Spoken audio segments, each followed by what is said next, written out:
একটানে 20 দিন আমি ওখানে ছিলাম, থাকার পরে ও এর ভিতরে আরেকটা ছাড়ছে,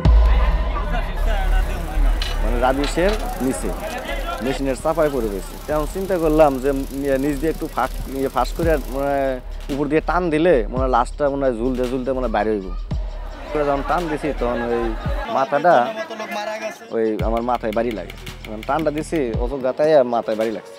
লাগার পরে মাথার ভিতরে যে পচা মজক টজক ছিল, আমার চোখের ভিতরে, লাখের ভিতরে, মুখের ভিতরে সব বোন শরীর আমার ইয়ে হয়ে যায়, ছন্ন বিছন্ন হয়ে যায়।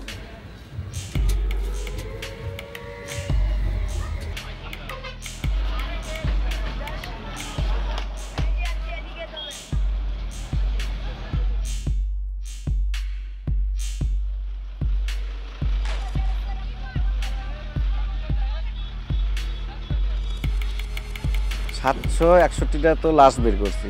তারপরে উর্দর যে কতটি হয়েছে এটা আমার একজনেরই বের করতে গেলে না হলো তো 3 থেকে 4 জন 5 জন মানুষ এক জায়গায় একসাথে ঢোকা লাগছে। সরকারের কাছে ফোন দিয়ে শুনে ধাক্কা দিয়েছেন কি জন্য? ধাক্কা দিয়েছেন কি জন্য? ও আমাকে কি জন্য ধাক্কা দিব? তুই করতে মাইরা লাগো কান কি করে মাইরা লাগো। এই ওরে যান করে